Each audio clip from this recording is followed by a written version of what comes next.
नाम पे हम कुर्बान थे उसके, लेकिन फिर ये तौर हुआ, उसको देख के रुक जाना ही सबसे बड़ी कुर्बानी थी। और मुझसे बिछड़कर भी वो लड़की कितनी खुश खुश रहती है, उस लड़की ने मुझसे बिछड़कर मर जाने की ठानी थी। उस लड़की ने मुझसे बिछड़कर मर जाने की ठानी थी। ऐसे ही दर्द भरी शायरियाँ हम सुनते हैं, बड़ा मज़ा आता है। लेकिन ये शायरियाँ उन्हीं लोगों की लिखी हुई अच्छी लगती हैं जिन्होंने कुछ बड़ा मुकाम अपने लाइफ में हासिल किया हो। जैसे जो शायरी मैंने सुनाई आपको, ये जॉन एलिया साहब ने कही, जो पाकिस्तान में उर्दू विभाग के बहुत बड़े अधिकारी थे। उर्दू विभाग का एक बड़ा अधिकारी शायरी कहे, शेर कहे तो अच्छा लगता है। वहीं हिंदुस्तान में हिंदी विभाग के बड़े अधिकारी हरवंश राय बच्चन कुछ कहें तो बड़ा अच्छा लगता है, चाहे वो दर्द पे कहें, चाहे वो फ़िलॉसफी पे कहें। तो यही चीज़ें तभी अच्छी लगती हैं जब इलाहाबाद यूनिवर्सिटी का प्रकांड इंग्लिश का विद्वान फिराक गोरखपुरी साहब कोई शेर कहें, बड़ा अच्छा लगता है। लेकिन यही शेर, कोई दर्द का नगमा यदि आप गुनगुनाने लगेंगे, यदि कोई बेरोजगार बच्चा गुनगुनाने लगेगा तो वो अच्छा नहीं लगता। आस पड़ोस के और रिश्तेदार जो भी सुनता है कहता है कि आवारा हो गया है, मजनुआ हो गया है, पढ़ाई पे ध्यान नहीं है, सिलेक्शन कहीं हो नहीं पा रहा है, कोचिंग जाता है या ये आवारागर्दी करने जाता है। तमाम तरह की नेगेटिविटी आपके बारे में कही जाती है जब तक आप सफल नहीं होते अपनी ज़िंदगी में दोस्त। तो ये लड़ाई, ये संघर्ष पूरा सफल होने का है, पूरा समाज की नज़रों में सफल होने का है। और आप अपनी नज़रों में कितने सफल हो पाएंगे ये तो बात बाद में आप खुद तय करेंगे कि कोई व्यक्ति अपनी नज़र में कितना सफल है, कितना सफल हो पाया और कितना सफल नहीं हो पाया। हम भैया अपनी चर्चा की शुरुआत कर लेते हैं। एक पेज में नया ऐड करता हूं जिसमें मैं आपको चीज़ें सिखाने की कोशिश करूंगा, थोड़े से नोट्स में आपको समझाऊंगा। तरीका वही है भाई, तरीका वही पुराना है चीज़ों को करने का। सबसे पहला मैं आपको कुछ चीज़ें क्लियर करूंगा, अपने तरीके से समझाने की कोशिश करूंगा। उसके बाद हम किताब के कंटेंट पर चलेंगे और प्रीवियस ईयर क्वेश्चंस लगाएंगे। मूल विधि सीरीज हमारी चल रही है और इसी सीरीज के क्रम में हमने शुरू कर दिया है अगला चैप्टर मूल विधि का। लगभग 95% मूल विधि आपकी कवर हो चुकी है। इसके बाद एक्ट पे 1 या 2 वीडियो और आएगी और इसके अलावा BNSS देखेंगे और BNS देखेंगे। 2 से 3 वीडियो, यानी कि 4 या 5 वीडियो में मान लो अधिकतम हम मूल विधि को पूरी तरह ख़त्म कर चुके होंगे। जैसा मैंने वादा किया था कि लगभग 20 से 25 वीडियो में आपका कंटेंट ख़त्म हो जाएगा, बहुत शॉर्ट में और कुछ भी बिना छोड़े मैंने ये कंटेंट आपको पूरा करवाया है। इस बात से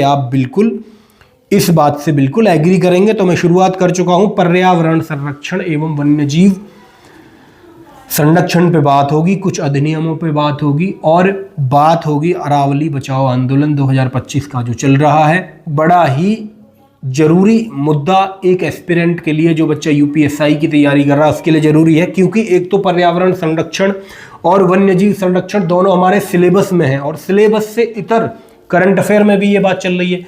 तो बहुत ज़रूरी है कि आप अरावली बचाओ आंदोलन के बारे में, उसकी तय को समझें, अरावली के बारे में भी पढ़ लें, क्योंकि भूगोल में भी आपका ये कनेक्ट हो रहा है, करंट अफेयर में भी कनेक्ट हो रहा है और मूल विधि में भी कनेक्ट हो रहा है। तो 3 जगह यदि कोई टॉपिक यदि कनेक्ट हो रहा है तो वो हमारे लिए पढ़ना बहुत ज़रूरी है। थोड़ा सा पर्यावरण संरक्षण और वन्यजीव संरक्षण के इतिहास की मैं बात कर लूँ तो इतिहास में जब मैं थोड़ा सा गया तो मैंने देखा 1972 में स्टॉकहोम एक जगह है जहाँ पर एक सम्मेलन हुआ और जहाँ पर यूरोपीय देशों ने मिलकर, संयुक्त राष्ट्र के देशों ने मिलकर एक सम्मेलन किया और कहा कि अब हम पर्यावरण को सुरक्षित करने की कोशिश करेंगे। तो क्या पर्यावरण संरक्षण की बात पहली बार यूरोप से उठी? क्या ये सही बात है? क्या हम अपने इतिहास को भूल गए हैं? मैं एक कहानी बताता हूँ। कहानी है श्रीमद् भागवत के 10वें स्कंध के अध्याय 24 की, जिसमें ब्रजवासी एक यज्ञ कर रहे हैं और इंद्रदेव को मनाने के लिए वो यज्ञ किया जा रहा है। तभी श्री कृष्ण आते हैं और अपना उपदेश देते हैं और बताते हैं कि जिन साधनों से जीवन चलता है हमें उन साधनों को पूजना चाहिए। ये एक लाइन ऐसी जिसमें एक पूरा दर्शन छिपा हुआ है। जिन साधनों से जीवन चलता है हमें उन साधनों की पूजा करनी चाहिए। और उन्होंने कहा कि जो गोवर्धन महाराज हैं, हमारे गिरिराज पर्वत हैं, इनकी हम पूजा करेंगे अब से।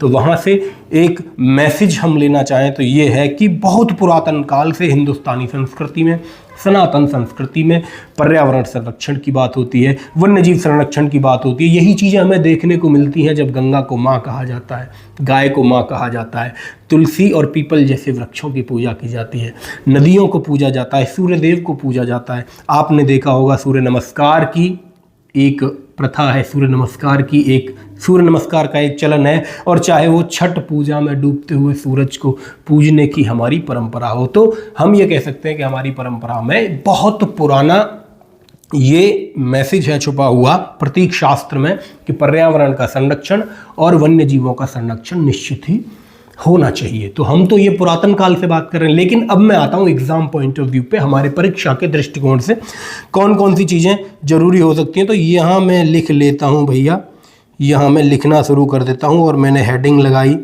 पर्यावरण संरक्षण। आप लोग जो जुड़े हैं हमारे साथ नए बच्चे, वो सारी वीडियोस को देखेंगे इस वीडियो को देखने के बाद, क्योंकि बहुत काम की चीज़ यूपीएससी के लिए मैं करवाने जा रहा हूँ आप सब लोगों को। और जो बच्चे जुड़ गए हैं कॉपी पेन निकालना भैया, साथ के साथ नोट करते चलेंगे चीज़ों को। बहुत बच्चे पीडीएफ मांगते हैं, भैया पीडीएफ दे दो, अपने नोट्स दे दो।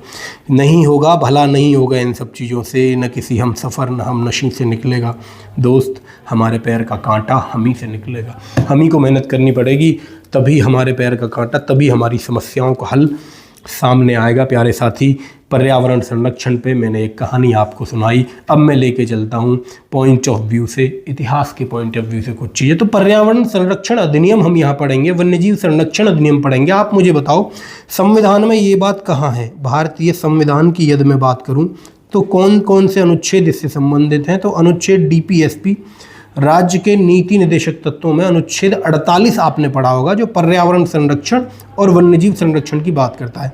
इसके अलावा आपके लिए जरूरी हो जाता है अनुच्छेद 51A, अनुच्छेद 51(1) में क्या है आप सब अच्छी तरह जानते हैं, जो मौलिक कर्तव्यों की बात करता है। इसी में एक कर्तव्य बताया गया है पर्यावरण संरक्षण और वन्यजीव संरक्षण को लेकर, यानी कि हमें कानूनी रूप से सरकार को, चाहे वो केंद्र सरकार हो, चाहे राज्य सरकार हो, चाहे वो एक नागरिक हो हिंदुस्तान का, उसे ये शक्ति भारत के संविधान से भी मिलती है कि वो पर्यावरण संरक्षण और वन्यजीव संरक्षण पे बात करेगा। अब मैं बात करता हूँ आधुनिक समय की। आधुनिक समय में जब चीज़ें सामने आई, इसे मैं हटा देता हूँ।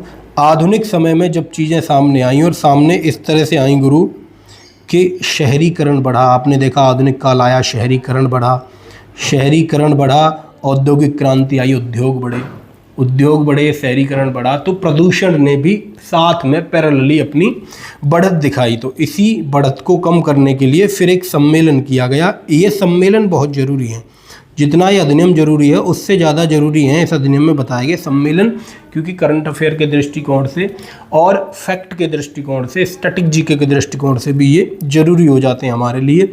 एक सम्मेलन होता है स्टॉकहोम में, बहुत ज़रूरी बात है, इसे आप नोट करेंगे, जिसे कहा गया स्टॉकहोम सम्मेलन, इसका पहला नाम दिया गया। और दूसरा नाम इसके पैरेलल इसे कहा गया भैया, इसी को कहा गया पर्यावरण का, सवाल पूछा भी जा सकता है आपसे कि पर्यावरण का मैग्ना कार्टा कौन से सम्मेलन को कहा गया? तो 1972 का स्टॉकहोम सम्मेलन, जो कि United Nations conference of human environment, यानी मानव पर्यावरण पर, हिंदी में लिख दूं, मानव पर्यावरण पर संयुक्त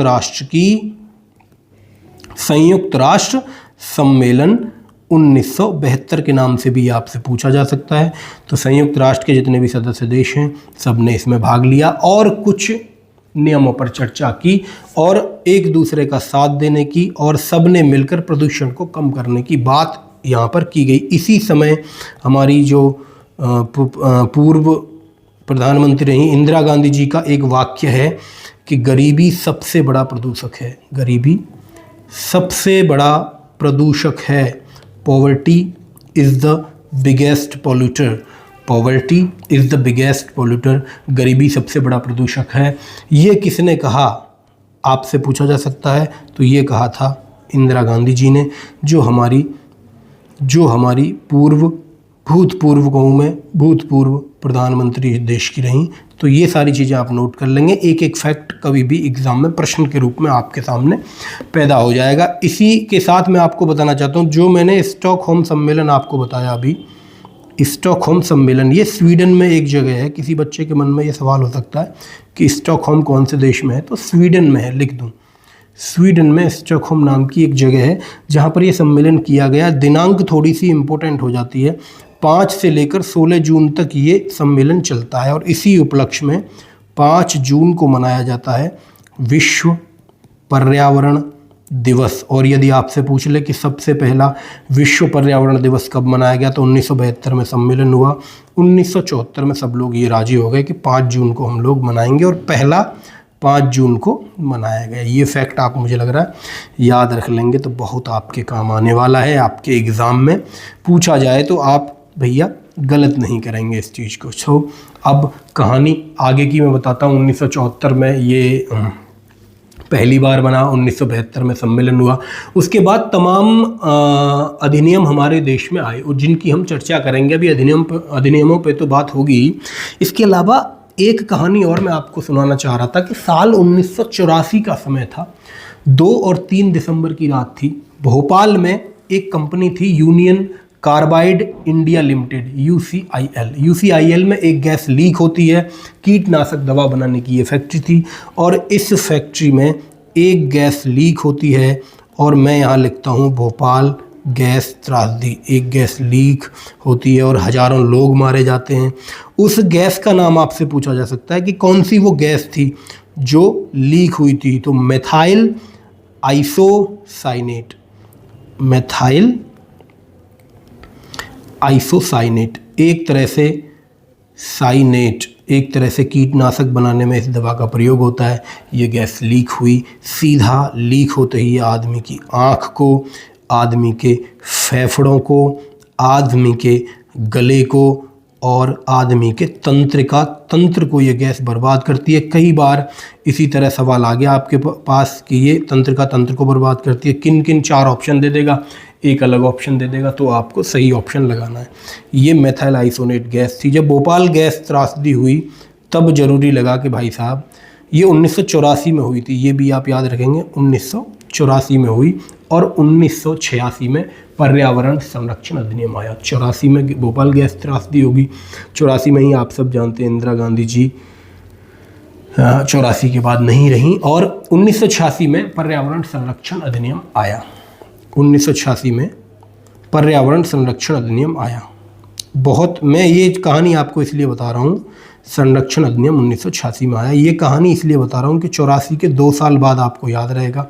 यदि डेट पूछ ली जाए तो ऐसे आप लिंक करके डेट बताने के काबिल हो पाएंगे एग्जामिनर को। एग्ज़ाम हॉल में बैठकर आप ये स्टोरी समझ पाएंगे। ये स्टोरियाँ मैं जो आपको सुनाता हूँ, कहानियाँ सुनाता हूँ, ये इसलिए नहीं सुनाता कि ये समय बर्बाद हो, मैं इसलिए आपको ये कहानियाँ सुनाता हूँ दोस्त कि आप केवल कहानियाँ सुने, क्योंकि हमारा जो दिमाग है ना वो इमेजिनेशन पे चलता है और जब वो कहानियों के साथ डेट को लिंक करता है, कहानी के साथ अधिनियम को लिंक करता है, तो भूलने की जो प्रोबेबिलिटी है वो कम हो जाती है। फिर भूलने के चांसेस बहुत कम हो जाते हैं। फिर हमें चीज़ें याद रहती हैं। मैंने आपको बताया था 2-3 दिसंबर की रात को भोपाल गैस त्रासदी हुई थी। गैस का नाम मैंने क्या बताया आप कमेंट में मुझे बताएं। तो यहाँ से आप याद रखेंगे कि जो 2 दिसंबर है ना वो हमारे भारत में मनाया जाता है राष्ट्रीय प्रदूषण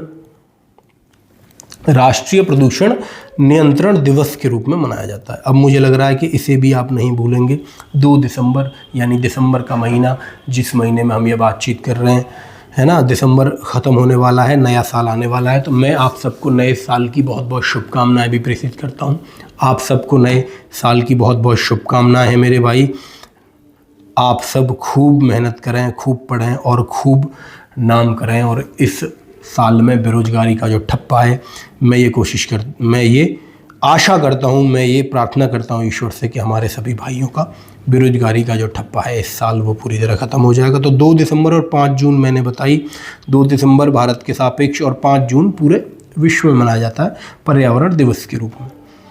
ठीक है गुरुजी। अब मैं आपको बता रहा था, एक तो हम जो बात करेंगे पर्यावरण संरक्षण अधिनियम की बात करेंगे। अब तो मुझे लग रहा है आपको कोई दिक्कत होनी नहीं चाहिए। ईयर में 1986 में आया।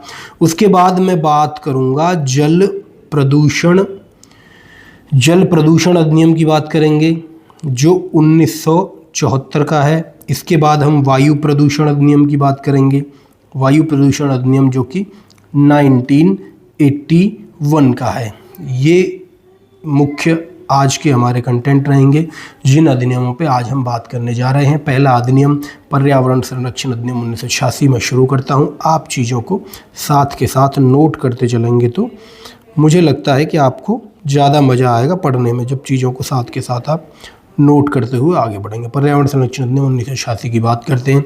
वही पॉइंट कि भैया लागू कब हुआ, कि भैया इसमें अध्याय कितने हैं, कि भैया इसमें धाराएं कितनी हैं। सबसे पहली और सबसे ज़रूरी चीज़ें तो यही होती हैं हमारे लिए।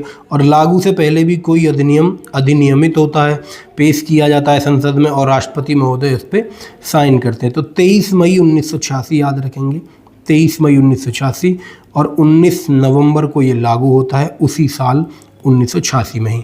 बहुत सारे अधिनियम मैंने आपको बताया कि अगले साल लागू होते हैं। उन सब चीज़ों को आपको कैटेगराइज करना है कि कौन सा अधिनियम अगले साल लागू होता है।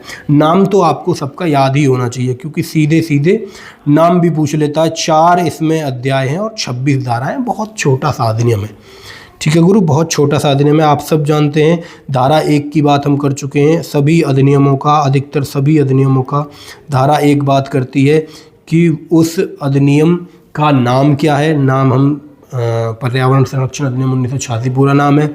नाम क्या है, उसका विस्तार कहाँ है। विस्तार संपूर्ण भारत पे है। आप सब जानते हैं विस्तार संपूर्ण भारत पे। कुछ अधिनियम ऐसे हैं जैसे भ्रष्टाचार अधिनियम हो गया, जिनका विस्तार संपूर्ण भारत पे तो है ही, भारत के क्षेत्र में तो है ही। इसके अलावा भारत का नागरिक कोई भारत के बाहर भी है, उस पर भी उसका विस्तार होता है। तो ये छोटी छोटी टेक्निकल चीज़ें आपको बिल्कुल दिमाग में होनी चाहिए। धारा 2, फिर उसी बात पे आते हैं। धारा 2 सभी अधिनियमों की परिभाषाओं की बात करती है, तो इसमें भी परिभाषाएं ही हैं। परिभाषाएं किस किस चीज़ की हैं भाई? सबसे पहले तो पर्यावरण की ही परिभाषा है कि पर्यावरण चीज़ क्या है। उसके बाद पर्यावरण प्रदूषण की, पर्यावरण प्रदूषण की, ये ऐसे ही आप लिखेंगे और देखना ये सारी चीज़ें याद रहेंगी। पर्यावरण प्रदूषण की। इसके बाद प्रदूषक की परिभाषा है कि वो कौन सी चीज़ है जिससे प्रदूषण होता है। और इसके बाद परिसंकटमय, यानी जो पदार्थ संकट में हैं उनकी बात की गई है। परिसंकटमय पदार्थों की बात की गई है। पर्यावरण पूछ ले तो धारा 2A में है। पर्यावरण प्रदूषक पूछ ले तो धारा 2B में है।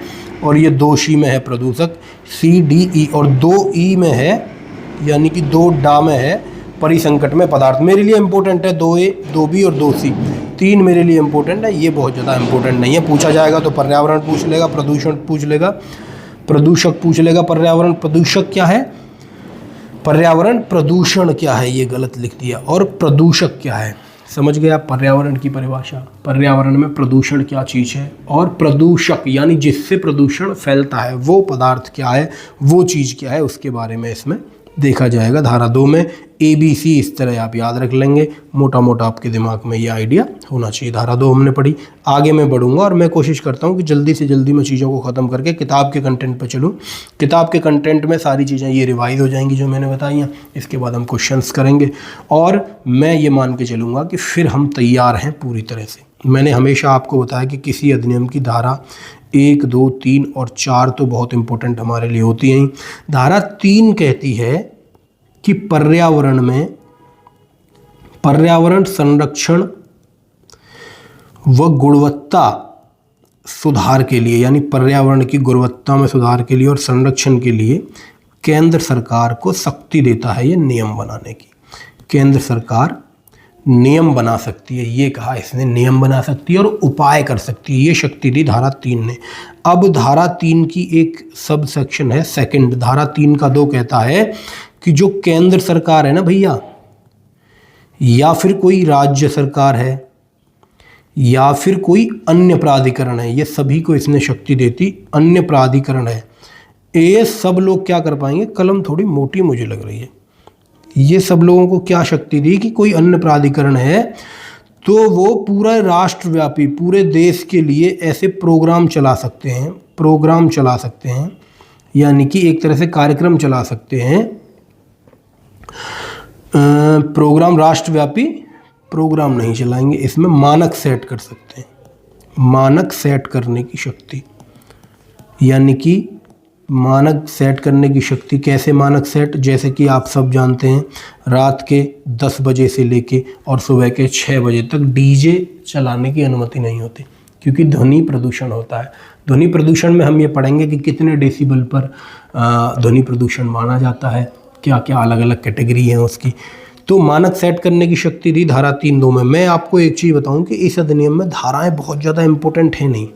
आप ये ना समझें कि सारी धाराएं मुझे याद रखनी है, आप केवल रीडिंग मार लें इसकी, जिससे आपको अंदाज़ा सा लग जाएगा। बहुत इजी क्वेश्चन आते हैं, मैं पहले भी आपसे कह रहा हूँ और फिर मैं रिपीट कर रहा हूँ, वही बात है कि बहुत इजी क्वेश्चन यहाँ से बनते हैं। हमेशा ये बात अपने दिमाग में रखें कि केवल रीडिंग भर आपने मार रखी है, केवल पढ़ रखा है तो काम हो जाएगा। धारा 3 का एक और सबसेक्शन है 3, धारा 3 का 3 कहता है कि केंद्र सरकार प्राधिकरणों का गठन कर सकती है, यानी प्राधिकरण बना सकती है, प्राधिकरण गठन कर सकती है। कौन से प्राधिकरण का गठन फिर इसने किया?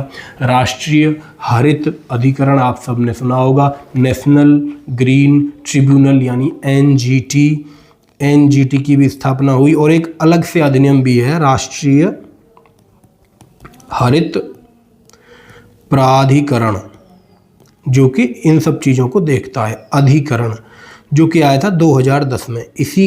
इस अधिनियम के तहत और धारा 3 पर्यावरण संरक्षण अधिनियम के तहत राष्ट्रीय हरित प्राधिकरण की स्थापना की गई, यानी एनजीटी की स्थापना की गई। ठीक है, इतनी बात आपको याद रखनी चाहिए। इसका काम क्या है, इसके काम पे भी अभी हम जस्ट चर्चा करेंगे। आप साथ के साथ चीज़ों को नोट करते चलें, फिर मैं जल्दी से आपको अगले कंटेंट पर लेके चलूँगा।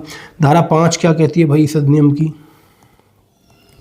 धारा 5 कहती है प्यारे साथियों कि केंद्र सरकार इसके अंतर्गत नियम बना सकती है, निर्देश बना सकती है, यानी नियम या निर्देश बनाने की केंद्र सरकार को शक्ति है। केंद्र सरकार को शक्ति देती है कि पर्यावरण के लिए आप चाहें तो नियम या निर्देश बना सकते हैं। अब मुझे बताइए कि केंद्र सरकार ने कोई नियम बनाया, कोई निर्देश बनाया और हमारे देश के किसी जागरूक नागरिक को अचानक उससे दिक्कत हो गई कि यार ये फलाना जो नियम है ये तो मुझे ठीक नहीं लगा भाई, ये गलत नियम है, संवैधानिक रूप से ये नियम ठीक नहीं है। तो वो आदमी यदि चाहे तो कोई व्यथित व्यक्ति है ऐसे नियम या निर्देश से, धारा 5 के तहत कोई नियम बना है, उससे कोई व्यक्ति व्यथित होता है, अब वो चाहता है कि मैं इसके विरुद्ध अपील करूंगा, तो वो अपील कर सकता है। अपील कहाँ करेगा? मैंने अभी प्राधिकरण आपको बताया था। सबसे ज़रूरी बात, राष्ट्रीय हरित प्राधिकरण में जाकर वो अपनी अपील कर सकता है उस निर्देश के, उस आदेश के विरुद्ध। आज की क्लास का सबसे ज़रूरी क्लास यहाँ, सबसे ज़रूरी जो पॉइंट है वो यहाँ पर है। पूछ सकता है कि अपील, सवाल ऐसे आएगा, पर्यावरण संरक्षण अधिनियम 1986 की धारा 5 के तहत केंद्र सरकार के द्वारा बनाए गए नियम या निर्देश के विरुद्ध कोई व्यथित व्यक्ति अपील करना चाहे तो निम्नलिखित में से किस संस्था में वह, किस प्राधिकरण में वह अपील कर सकता है? तो जवाब होगा राष्ट्रीय हरित प्राधिकरण में। ठीक है भैया, 2010 के अधिनियम के तहत और जो अधिनियम हम पढ़ रहे हैं इन दोनों के तहत इसकी स्थापना होती है। इसके बाद मैं आपको लेके चलता हूँ धारा 7 पे। धारा 7 कहती है कि उद्योग आदि, यदि कोई उद्योग है, ये कोई उद्योग कहे कि नहीं भाई हमारे लिए ये मानक नहीं है, केवल व्यक्तियों के लिए हैं, तो उद्योग इत्यादि, कंपनी इत्यादि जो भी हैं वो भी मानकों से अधिक उत्सर्जन नहीं करेंगे, उत्सर्जन नहीं करेंगे, यानी जो मानक सेट हैं वो सब के लिए हैं। धारा 7 ये कहती है, इसमें उद्योगों को भी पाबंद करती है धारा 7। तो मुझे लगता है इतना आपने नोट कर लिया। जिनने नहीं नोट किया भैया वो सब पॉज करके वीडियो को नोट करते चलेंगे साथ के साथ। अब देखो, कभी कभी क्या होता है, आपने देखा होगा कि कुछ लोग आते हैं, कुछ अधिकारी आते हैं और वो आकर जल का नमूना ले लेते हैं, पानी का नमूना ले लेते हैं। कुछ अधिकारी आते हैं केंद्र सरकार के या राज्य सरकार के, आपके पास यहाँ आए हों, आपके नल का उन्होंने, पानी का उन्होंने मान लो नमूना लिया हो, मिट्टी का भी नमूना लेने कुछ अधिकारी कभी कभी आ जाते हैं, वायु का भी नमूना कहीं कहीं कुछ अधिकारी लेते हैं। तो इन तरह का नमूना किसी भी स्थान पर, मैं कह सकता हूँ किसी भी परिसर में, ये नमूना लेने के लिए क्या हो गया भैया, ये क्या गेम हो गया गुरु, ये थोड़ा वायु इत्यादि का नमूना केंद्र सरकार द्वारा नियुक्त कोई भी अधिकारी ले सकता है। ये कहती है धारा 11, किसी भी परिसर का, किसी भी स्थान का, किसी भी परिसर का वो नमूना ले सकते हैं। वो देख सकते हैं कि क्या यहाँ की क्वालिटी है वायु की, क्या मिट्टी की क्वालिटी है, क्या पानी की क्वालिटी है। तो ये धारा 11 उन्हें अधिकार देती है। धारा 15 कहती है, एक और इम्पोर्टेंट धारा है आपके सामने। धारा 15 कहती है, जो यदि जो नियम बनाए हैं, जो निर्देश हमने दिए हैं, उनका उल्लंघन यदि कोई व्यक्ति करता है तो श्रीमान उसके लिए दंड का प्रावधान इसमें किया। 5 वर्ष तक का कारावास हो सकता है, या 1 लाख तक का जुर्माना हो सकता है, या आप सब जानते हैं दोनों तो साथ चलते ही हैं, तो 5 वर्ष तक का और 1 लाख तक का। यदि ये काम ये दोबारा करता है, यानी दोहरा देता है इसी काम को, एक बार करता है उल्लंघन, उसके बाद दोषी माना जाता है, फिर दोबारा यदि ऐसा काम कोई व्यक्ति करता है तो यही सज़ा 7 वर्ष तक के रूप में बढ़ाई जा सकती है। इतनी बात आप याद रखेंगे, चीज़ों को नोट करते चलेंगे। बहुत इंपॉर्टेंट बातें मैं करवा रहा हूँ गुरु। तो वीडियो को पॉज करके लिख लेंगे। अब मैं बता रहा हूँ आपको कि देखो, कोई कंपनी मान लीजिए इस तरह का कोई अपराध करती है, कोई कंपनी या कोई संस्था अपराध करती है, तो जो उस संस्था का, जो इस कंपनी का, जो उस इंस्टीट्यूट का अध्यक्ष होगा, उसे दोषी माना जाएगा ऐसे केस में। यानी कि मानकों को पालन करवाना उस संस्था के अधिकारियों का काम है। यदि वो नहीं करते तो भैया उन्हें माना जाएगा। अपराधों के संज्ञान के बारे में धारा 19 कहती है कि अपराधों का संज्ञान कैसे लिया जाएगा। संज्ञेय अपराध कौन से होते हैं, असंज्ञेय कौन से होते हैं, जमानतीय कौन से होते हैं, गैर जमानती कौन से होते हैं, शमनीय कौन से होते हैं, अशमनीय कौन से होते हैं। 6 तरह की बात मैं पहले कर चुका हूँ, BNS की क्लास में भी कर चुका हूँ, और कई अधिनियमों में मैंने रिपीट भी करवाई सेम चीज़, ताकि कोई कन्फ्यूज़न बच्चे को ना रहे। अगली धारा 25, और धारा 25 आखिरी धारा है। इसके बाद में अगले धारा 25 कहती है कि केंद्र सरकार ने कोई नियम यदि बनाया है और उससे यदि किसी को दिक्कत है, केंद्र सरकार ने कोई नियम बनाया है तो उस नियम को दोनों सदनों में, केंद्र सरकार के दोनों सदन कौन से हैं आप मुझे बताएं, राज्यसभा एवं लोकसभा, दोनों सदनों में 30 दिन की अवधि के लिए रखा जाएगा। 30 दिन की अवधि मैंने हमेशा कहा है कि 30 जहाँ भी अवधि दी गई है वो हमारे लिए इम्पोर्टेंट है, तो 30 दिन आप याद रखेंगे।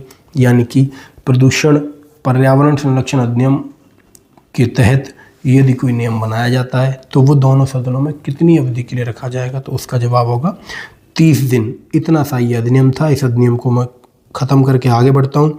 अगले अधिनियम की बात करते हैं। मैंने आपको अगला अधिनियम शुरुआत में ही बताया था।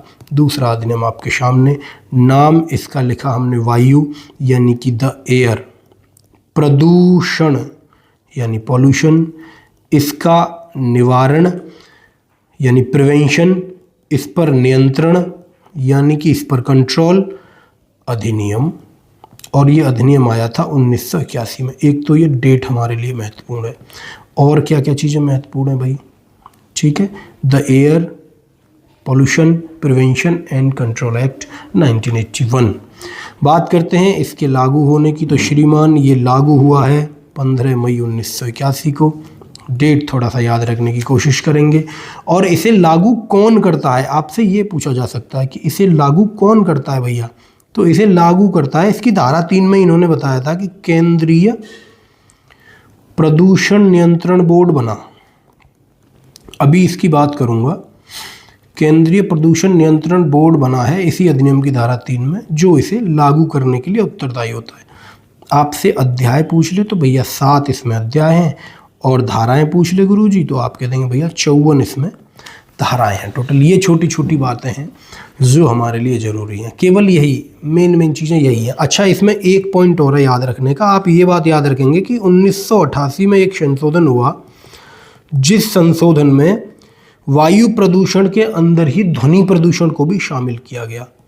ध्वनि प्रदूषण को शामिल किया गया। ये बहुत इंपॉर्टेंट बात है। सवाल ऐसे ही तो आते हैं, यही तो मैं कहता हूँ, यही तो बेसिक्स हैं जहाँ से सवाल बनता है। पूछ लेगा कि कौन से साल ध्वनि प्रदूषण को वायु संशोधन अधिनियम 1981 में ऐड किया गया, तो आपके लिए जवाब होगा 1988 में भैया, 1988 के संशोधन में। अब एक और प्यारी सी बात यदि मैं आपसे कर लूँ, एक और अच्छी सी बात और एक और बहुत बेसिक सी बात, आपने डीजे के बारे में बहुत सुना होगा। जो डीजे बजता है इसके बारे में क्या नियम है। आपने देखा होगा कि रात को किसी की शादी हो रही है, किसी के यहाँ पार्टी हो रही है, पुलिस पे मोटरसाइकिल पे पुलिस आती है और 10 बजे के बाद कहती है कि भैया अब डीजे को आप अपने बंद कर लो, अब डीजे नहीं चल सकता। तो ये जो नियम है ना डीजे का, इसे समझो। जैसे कोई संवेदनशील स्थान है, ये याद रखना आप, संवेदनशील स्थान है जैसे कोई अस्पताल हो गया या मैं कहूँ स्कूल हो गया, ऐसा कोई स्थान है, वहाँ पर सुबह 6 AM से लेके 10 PM तक और 10 PM से लेके 6 AM तक, यानी दिन का, ये मैं कह देता हूँ दिन के लिए नियम है और ये रात के लिए नियम है। दिन की स्थिति में तो 55 डेसिबल से कम रहनी चाहिए ध्वनि, और रात की स्थिति में 40 डेसिबल से कम रहनी चाहिए ऐसी जगह। और यदि कोई आवासीय स्थान है, यानी नॉर्मल लोग रहते हैं, वहाँ कोई स्कूल कॉलेज वगैरह नहीं है, तो वहाँ पर गुरुजी 50 है यहाँ, ये 50 याद रखेंगे संवेदनशील स्थान पे और 55 डेसिबल याद रखेंगे आवासीय स्थान पे, और रात को यही 45 डेसिबल, यानी 5-5 का अंतर है, +5 करते चले जाएंगे संवेदनशील और आवासीय स्थान पर। जो डीजे जो शोर करता है ना भाई, वो 100 से लेके 120 डेसिबल तक बजता है। डेसिबल क्या है, किसी बच्चे को ये कन्फ्यूजन हो सकता है, तो प्यारे बच्चे, डेसिबल एक इकाई है जिसमें ध्वनि को मापा जाता है, जिसमें शोर को, जिसमें साउंड को मापा जाता है, उसे कहते हैं डेसिबल। ठीक है, जिन बच्चों ने साइंस में थोड़ी रुचि है, जिन बच्चों ने थोड़ी साइंस पढ़ी है, वो इस बात को बिल्कुल जानते होंगे। धारा 2 में परिभाषाएं हैं, कोई ऐसी इंपॉर्टेंट परिभाषा है नहीं। धारा 3 की मैं अभी बात कर रहा था आपसे, तो इस अधिनियम के धारा 3 के अंतर्गत केंद्रीय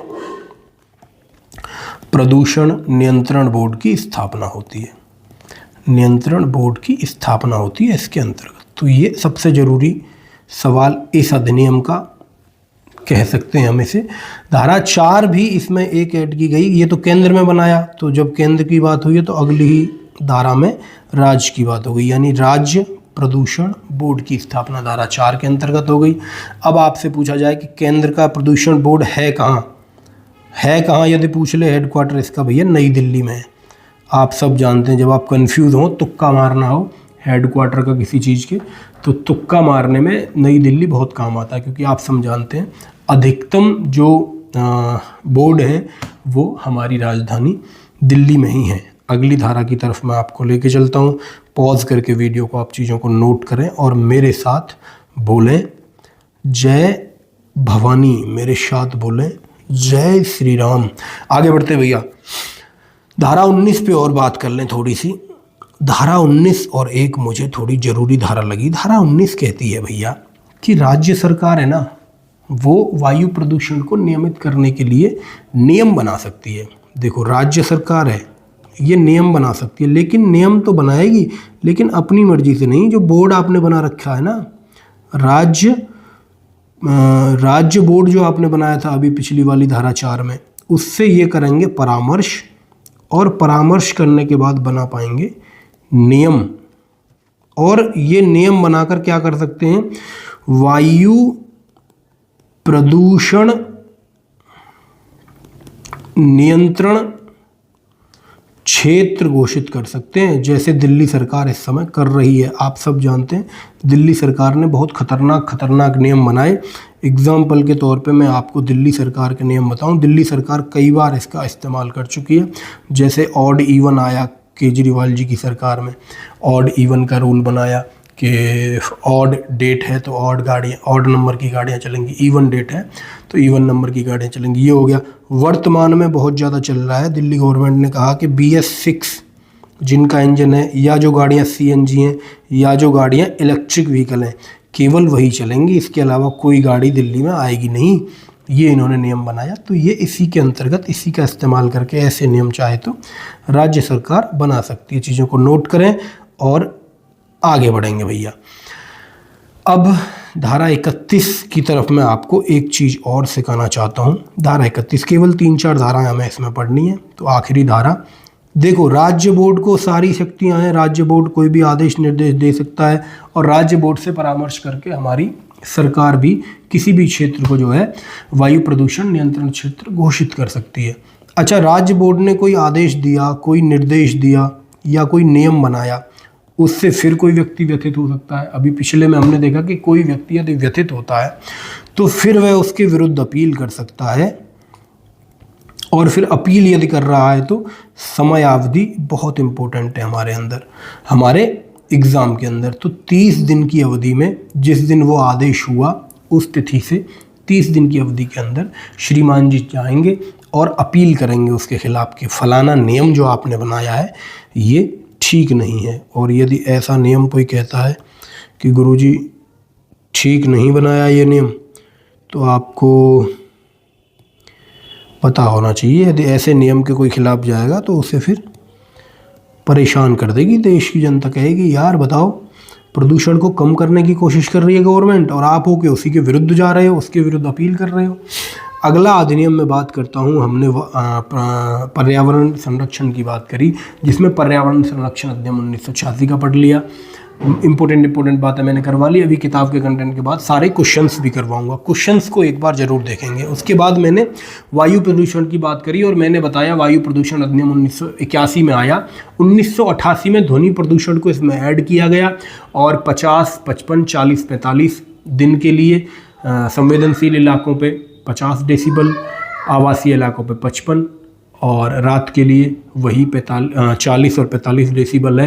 वो सारी चीज़ें मैंने आपको बताई जो आपके लिए ज़रूरी हैं। अगला जो अधिनियम है जल यानी कि दी वाटर, प्रदूषण यानी कि पॉल्यूशन, निवारण यानी कि प्रिवेंशन, और नियंत्रण यानी कि इसका कंट्रोल अधिनियम, और ये आता है भैया 1974 में। इन दोनों से पुराना यहाँ आपको देखने में लग रहा होगा, और ये पुराना है तो अच्छी बात है। देखो लागू यदि पूछ ले, यहाँ से कोई सवाल ऐसा डायरेक्ट आया नहीं।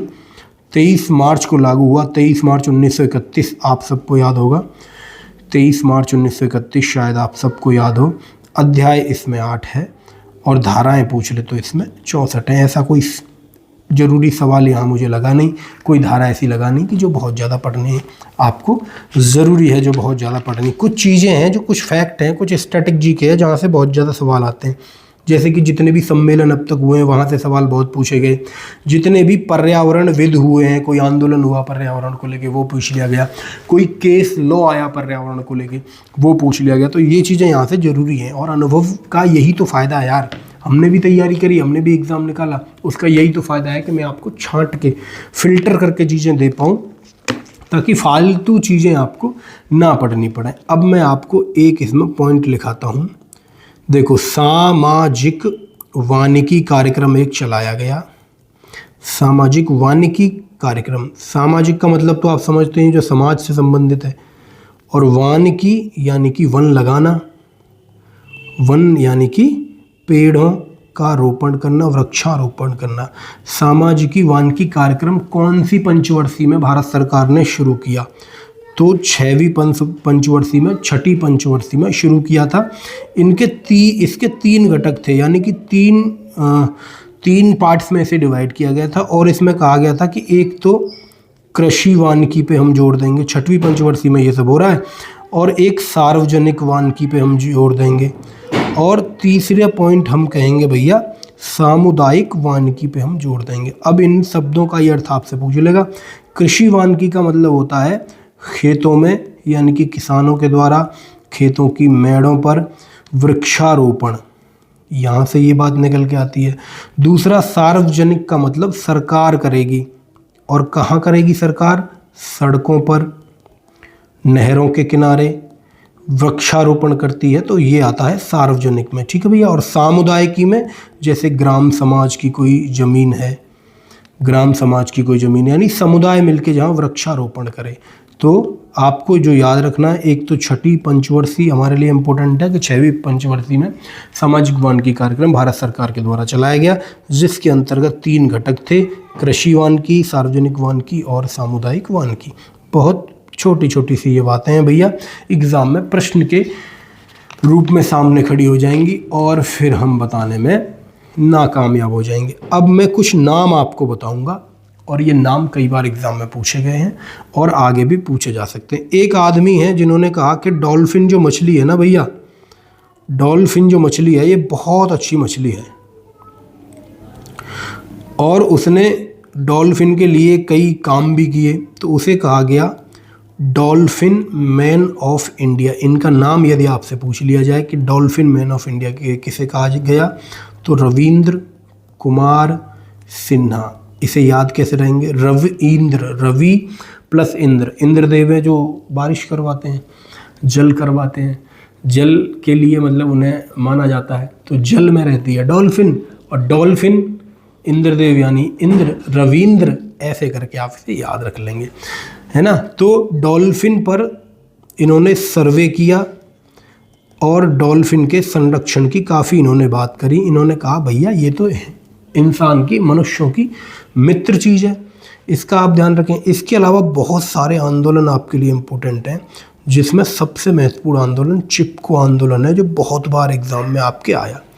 चिपको आंदोलन, चिपको जैसे कि शब्द से पता चल रहा है, वृक्ष के, ऐसे वृक्ष को पकड़ लिया जाता था, वृक्ष के ऊपर चिपका जाता था कि भैया वृक्ष को हम कटने नहीं देंगे, तो वृक्षों के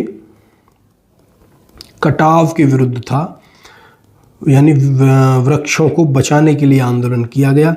इसमें आपसे पूछा जा सकता है कि कौन से जो नेता थे, सुंदर लाल बहुगुणा, बहुत बार सवाल ये आया है, बहुत एग्जाम में आया है, आपके लिए जरूर है, सुंदर लाल बहुगुणा, और जो मुख्य नाम है चंडी प्रसाद भट्ट, इन दोनों के नाम बहुत पूछे गए हैं। मोस्ट इम्पोर्टेंट बात है, आप इसे याद रख लेंगे भाई। तो आपसे पूछ लिया जाए कि भैया ये चिपको आंदोलन कौन से सन का है, तो 1973 उत्तराखंड जब यूपी का हिस्सा था, और उत्तराखंड के चमोली डिस्ट्रिक्ट में है ये, चमोली डिस्ट्रिक्ट, चमोली जनपद में ये हुआ था, इसकी शुरुआत हुई थी। फिर इसी को कॉपी करके अप्पीको आंदोलन एक चला पश्चिमी घाट पे। तो ये सारी चीज़ें अभी हम किताब के कंटेंट पे चलेंगे, वहाँ थोड़ा और डिटेल में मैं इसे समझाऊंगा। इसके बाद आपसे चंडी प्रसाद भट्ट जी के बारे में एक चीज़ पूछी जा सकती है, ये नई बात है, अभी एग्ज़ाम में आई नहीं है, तो मुझे लगता है अगर नया कुछ पूछना होगा तो ये बात आपके सामने आ सकती है। इन्होंने दासोली ग्राम स्वराज मंडल की स्थापना की थी, ग्राम स्वराज मंडल दासोली की स्थापना इन्होंने की थी, चंडी प्रसाद भट्ट जी ने स्थापना, ये एक संस्था है, इस नाम की स्थापना की थी। चिपको आंदोलन के संबंध में तो सवाल यहाँ से निश्चित आ ही सकता है। तो सुंदर लाल बहुगुणा कैसे याद रखेंगे, देखो भैया पेड़ से चिपक के, आपने बहुत लोग देखे होंगे जो सेल्फी खिंचवाते हैं, पेड़ के पास खड़े होकर सेल्फी खिंचवा लेंगे, तो पेड़ के पास खड़े होकर सेल्फी खिंचवा रहा यानी सुंदर लगना चाहता आदमी, तो पेड़ यानी चिपको आंदोलन, चिपक के फोटो करवाओ तो सुंदर लगोगे, यानी सुंदर और बहुगुणा आदमी है, तो सुंदर लाल बहुगुणा ऐसे आपको याद रह जाएंगे। ये मैं थोड़ी कोशिश करता हूँ कि कुछ वाहियात चीज़ें आपको, कुछ ऐसी चीज़ें बताऊँ जो लॉजिकल तो नहीं है लेकिन याद रखवाने में जो काम कारगर साबित होती हैं। जैसे मैं याद किया करता था फैक्ट को, उसका इस्तेमाल करके मैं आपके साथ भी ये कोशिश करता हूँ कि आपको भी याद रहे। इसके अलावा प्रमुख कुछ सम्मेलन हैं जो हमारे लिए इम्पोर्टेंट हो सकते हैं, जहाँ से सवाल बनने की पूरी संभावना है। इस अधिनियम के अंदर से सवाल पूछ ले तो मुश्किल बात है, लेकिन इन सम्मेलनों से ज़रूर सवाल पूछ जा सकता है। स्टॉकहोम सम्मेलन की बात मैं कर चुका, 1972 का स्टॉकहोम सम्मेलन, जिसे मैंने मैग्ना कार्टा भी कहा पर्यावरण का, इस पे बात हो गई भैया। जिसके बाद अलग अलग देशों ने, सभी देशों ने कोशिश करी, कुछ अधिनियम बनाए। इसके बाद आता है मॉन्ट्रियल, मैं पहले ईयर लिखता हूँ, 1987 में होता है मॉन्ट्रियल सम्मेलन, इसका नाम याद रखेंगे, पूछा जा सकता है। और इसी सम्मेलन के बाद 16 दिसंबर को ओजोन दिवस मनाया जाता है। मोस्ट इम्पोर्टेंट बात, अब आप समझ गए होंगे क्यों मैं इसे इम्पोर्टेंट बता रहा हूँ, क्योंकि इस सम्मेलन की वजह से 16 दिसंबर ओजोन दिवस के रूप में मनाया जाता है। ये हमारे लिए मोस्ट इम्पोर्टेंट हो जाता है, इसे याद रख लेंगे, आ सकता है सवाल, क्योंकि सितंबर, अक्टूबर, नवंबर, दिसंबर और मार्च में पेपर है। पिछले 6 महीने तक की और 1 साल तक की करंट अफेयर भी आती है, आप सब जानते हैं। तो पिछले 6 महीने से कोई भी डे भी पूछ सकता है उठा के, तो पिछले 6 महीने के जो प्रमुख डे हैं हमारे सिलेबस के हिसाब से वो तो हमें करनी है। फिर आता है एक रियो सम्मेलन। इस रियो सम्मेलन को भैया पृथ्वी सम्मेलन भी कहा जाता है। आपने इसका नाम बहुत सुना होगा, जो बच्चे करंट अफेयर पढ़ते होंगे, इसका नाम करंट अफेयर में बहुत आता है। ये जो है ना, ये है एक एजेंडा था जिसमें 21 बिंदु थे, उसको लेके ये बहुत इम्पोर्टेंट हो जाता है। ऐसे पूछ लेगा एजेंडा 21 निम्नलिखित में से किस सम्मेलन से संबंधित है, तो ये आपको पता होना चाहिए। एजेंडा 21 इसमें स्वीकृत किया गया था, यानी 21 बिंदु स्वीकृत किए गए थे, और संयुक्त राष्ट्र फ्रेमवर्क कन्वेंशन की स्थापना हुई थी। ये किसकी स्थापना, ऐसे पूछ लेगा संयुक्त राष्ट्र फ्रेमवर्क कन्वेंशन की स्थापना कौन से सम्मेलन के कारण हुई, कौन से सम्मेलन का परिणाम थी, तो संयुक्त राष्ट्र फ्रेमवर्क कन्वेंशन यानी रियो सम्मेलन यानी कि पृथ्वी सम्मेलन। अब इसके बाद मैं आपको लेके चलता हूँ और एक दो महत्वपूर्ण चीज़ पे, फिर किताब के कंटेंट पे लेके चलूँगा। प्रमुख सम्मेलनों की बात चल रही है, इसे आप नोट करें और आगे बढ़ें मेरे साथ। आगे आइए, एक और नाम आता है बहुत अच्छा, क्योटो प्रोटोकॉल।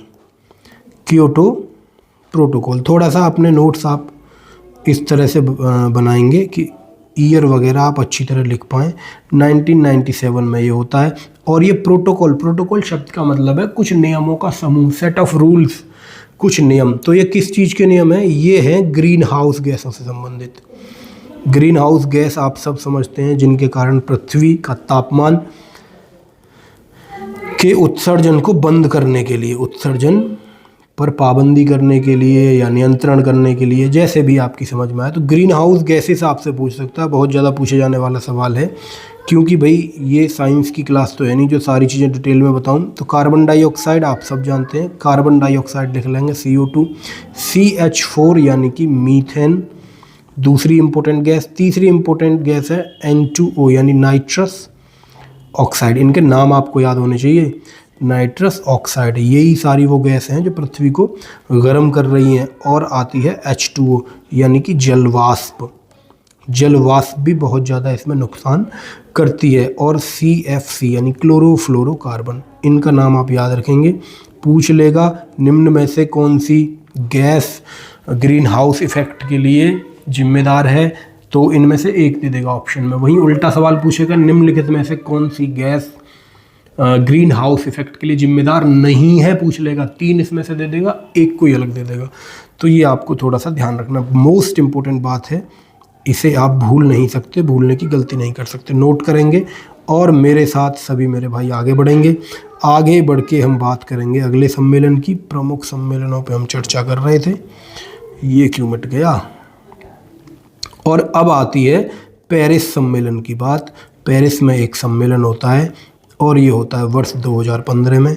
इसके अलावा करंट अफेयर में जितने भी सम्मेलन हुए हैं उन्हें आप एक बार ChatGPT से पूछ लेंगे, यानी कि पिछले 1 साल में 2 साल में जितने भी सम्मेलन हुए हैं उस पर ध्यान देंगे। 196 इसके सदस्य देश हैं, सदस्य देशों की संख्या पूछ ले तो इसका जो उद्देश्य है ना, इसका जो एम है वो है भैया 2 डिग्री सेंटीग्रेड कम करना है पृथ्वी के तापमान को। ये इनका उद्देश्य है, मोस्ट इम्पोर्टेंट है, कई बार पूछा गया है। अब आता है अगला मैड्रिड सम्मेलन, और ये है भैया 2019 का। ये भी हमारे एग्ज़ाम के दृष्टिकोण से इम्पोर्टेंट है। ये सम्मेलन फिर पर्यावरण को लेके हुआ है ना। इसमें कहा गया, ये यूरोपियन ग्रीन डील नाम से भी आपसे पूछा जा सकता है कि यूरोपियन ग्रीन डील निम्नलिखित में से किस सम्मेलन को कहा जाता है, तो इसे मैड्रिड सम्मेलन 2019 को कहा जाता है। ये यूरोपीय संघ द्वारा किया गया था, यूरोपियन संघ द्वारा ये सम्मेलन किया गया 2019 में। और इसमें इनका टारगेट क्या है, इसमें इनका एम क्या है, ये कहते हैं कि 2050 तक जितना भी ये उत्सर्जन हो रहा है, वायु प्रदूषण जिससे हो रहा है, उसको हम शून्य करेंगे, ये इनका टारगेट है। तो ये सारे टारगेट हमने देखे। अब मैं आपको लेके चलता हूँ झट से, क्योंकि हमारी लगभग 40-45 मिनट निकल गई सारा कंटेंट आपको समझाने में। अब मैं आपको झट से लेके चलता हूँ उस बात की तरफ जिसे कहा गया, जिसे मैं हमेशा कहता हूँ कि सेल्फ स्टडी करनी चाहिए, किताब से हमेशा पढ़ना चाहिए। तो मैं किताब पे लेके चल रहा हूँ, ज़्यादातर चीज़ें रिपीट होंगी, कुछ नया मिलेगा तो उसे भी नोट करेंगे। वर्ष 1972 में स्टॉकहोम स्वीडन सम्मेलन होता है। आप सब भली भांति परिचित हैं स्वीडन सम्मेलन से। मैं थोड़ा सा पेन को करता हूँ बड़ा, ताकि एक बार में ही हाईलाइट हो जाए। भोपाल गैस त्रासदी की बात करी हमने 1984, इसकी भी बात हो गई। ठीक है, आगे बढ़े। ठीक है, मानव पर्यावरण पर सम्मेलन होता है यूनाइटेड नेशंस की कॉन्फ्रेंस, ये स्टॉकहोम में, इसकी हम बात कर चुके। फिर 1986 में भारत में अधिनियम आता है, संपूर्ण भारत में इसका विस्तार होता है, 4 अध्याय हैं और 26 धाराएं। इन सब बातों को मैं आपसे कर चुका हूँ। देखते हैं कोई नई चीज़ होती है। धारा 2 में पर्यावरण की बात है और ये कहता है कि जलवायु, भूमि और वह सब अंतर संबंधित हैं जो जलवायु, भूमि तथा मानव, अन्य जीवित प्राणियों, पादपों और सूक्ष्म जीवों और संपत्ति के बीच विद्यमान है। ये कहा गया कि इसके अंतर्गत जलवायु, भूमि, ये सारी चीज़ें हैं जो प्राणियों के बीच में विद्यमान है, इसे कहा गया पर्यावरण। प्रदूषक क्या है? प्रदूषक कहा कि कोई भी ठोस हो सकता है, गैस हो सकती है, ठीक है, कोई भी ठोस, द्रव और गैस हो सकता है जो पर्यावरण के लिए हानिकारक है। इन्होंने बताया नहीं, ये तो साइंटिस्ट बताएंगे इसमें। फिर पर्यावरण प्रदूषण क्या होता है? प्रदूषण इन्होंने बताया पर्यावरण में यदि कोई प्रदूषक है, विद्यमान है, प्रदूषक यानी ठोस, द्रव, गैस जो हानिकारक है वो विद्यमान है तो वो प्रदूषण कहा जाएगा। परिसंकट में पदार्थ बताए, इन्होंने बताया कि अपने रासायनिक या भौतिक रासायनिक गुणों के कारण मानव, अन्य जीवित प्राणियों, पादपों, सूक्ष्म जीवों, संपत्ति और पर्यावरण को अपहानिकारित करता है, तो वो है परिसंकट में पदार्थ जो इस कारण मानव की वजह से जो संकट में है। धारा 3 बात कर चुके हैं हम। केंद्र सरकार पर्यावरण संरक्षण और गुणवत्ता में सुधार के लिए उपाय करेगी, यानी कि नियम बना सकेगी। 3.2 में इन्होंने बताया कि राष्ट्रव्यापी कार्यक्रम योजना बनाने के लिए, निष्पादन करने के लिए, ये सब देखो केंद्र भी कर सकती है, राज्य भी कर सकती है और अन्य प्राधिकरण भी इस पे नियम कर सकते हैं और आपस में समन्वय बिठा के उसको लागू कर सकते हैं। हरित, ये इम्पोर्टेंट है हमारे लिए, इसकी बात मैंने करी थी। एनजीटी की हरित, राष्ट्रीय हरित अधिकरण, जो कि धारा 3 के अंतर्गत, कौन सी? हरित अधिकरण अधिनियम 2010 का, जिसकी धारा 3 के अंतर्गत इसकी स्थापना है, जो कि जहाँ पे मैंने अभी आपको बताया था, जहाँ पे अपील की जा सकती है किसी, तो धारा 4 हो गई, 5 हो गई, 5 का हो गई। देखो धारा 5 का में इन्होंने बताया, धारा 5 के अधीन जारी किसी निर्देश के खिलाफ अपील की जा सकती है, धारा 5 ये कहती है, धारा 5A कहती है, ठीक है। ये सारी चीज़ें हो गई, 7 हो गई, 9 हो गई, ये सारी चीज़ें मैं आपको बता चुका, ठीक है। ये धारा 15 हमारे लिए इम्पोर्टेंट हो जाएगी, 5 वर्ष तक का कारावास और 1 लाख तक के जुर्माने की बात करती है। यदि उसके बाद भी उसका उल्लंघन होता है तो प्रत्येक दिन के लिए, ये इम्पोर्टेंट बात जो मैंने नोट्स में नहीं बताई, 5,000 रुपये प्रतिदिन के हिसाब से दंडनीय होगा। और उसके बाद भी नहीं मानता, 1 वर्ष की अवधि के लिए जारी रहता है, तो ये अपराध जो है, इस अपराध के लिए 7 वर्ष तक का कारावास हो सकता है। 5 और 7 आपको याद रखना है, प्रतिदिन के हिसाब से 5,000 का दंड आपको याद रखना है। धारा 17 में बता चुका, उक्त विभाग का अपराधी दोषी होगा, कोई बड़ी बात नहीं। अपराधों के संज्ञान पे हम बात कर चुके, ठीक है। 60 दिन की अवधि इसमें याद रखेंगे भाई। ये क्या कहता है? कोई न्यायालय इस अधिनियम के अधीन अपराध का संज्ञान निम्नलिखित किए गए परिवाद पर लेगा: केंद्र सरकार या राज्य सरकार या कोई प्राधिकरण अथवा कोई अधिकारी जब ये परिवाद दायर करता है न्यायालय में, केंद्र सरकार कहती है, राज्य सरकार न्यायालय जाती है, या कोई प्राधिकरण न्यायालय जाता है, या कोई ऐसा व्यक्ति जाता है जो अभिकथित अपराध की ओर परिवाद करने के अपने आशय की कम से कम 60 दिन की सूचना केंद्र सरकार अथवा प्राधिकरण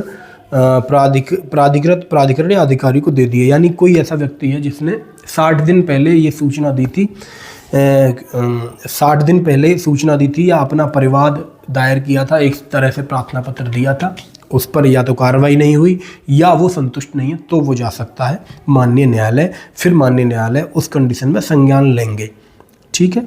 धारा 20 हो गई, 21 हो गई, 21 में भी कुछ ज़रूरी बात मुझे दिखाई नहीं दे रही।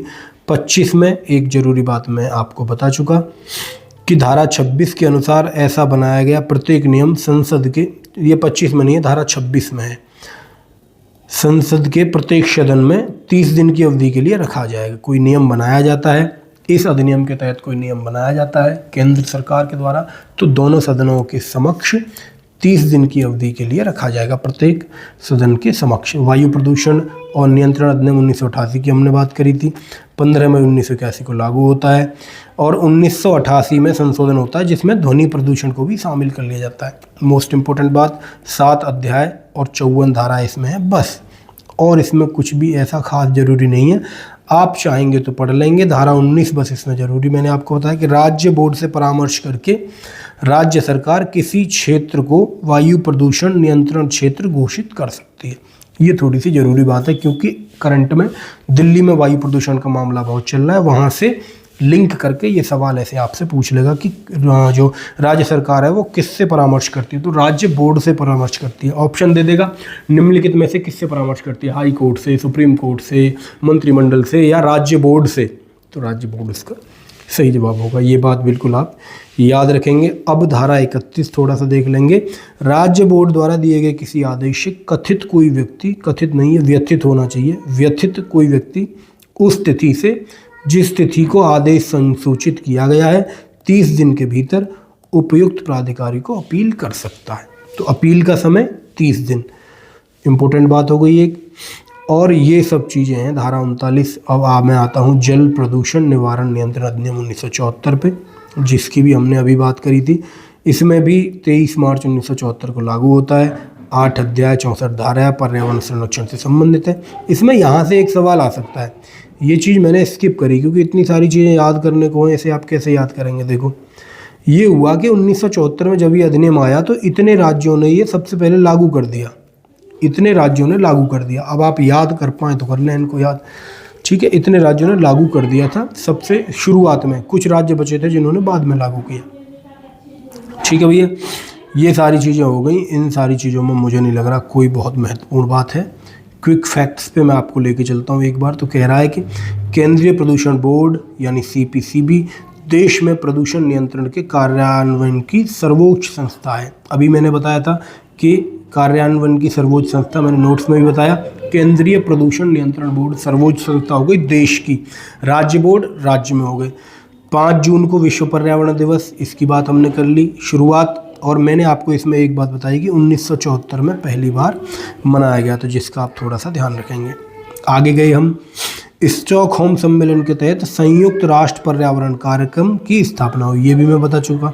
इसका मुख्यालय केन्या में है, अगर पूछ ले तो नैरोबी केन्या याद रख लेंगे, ठीक है भैया। एक और इम्पोर्टेंट चीज़ यहाँ पर सामने आई, MC मेहता बनाम कमलनाथ वाद, भैया जरूरी बात है, ये जरूरी बात है। में लोक न्यास सिद्धांत स्थापित किया गया, ऐसे आएगा सवाल, निम्नलिखित में से किस वाद के अंतर्गत लोक न्यास सिद्धांत को स्थापित किया गया। तो MC मेहता कमलनाथ वाद। MC मेहता पे मैं पहले भी आपको कई बार चीज़ें बता चुका हूँ, यदि आपको याद हो तो।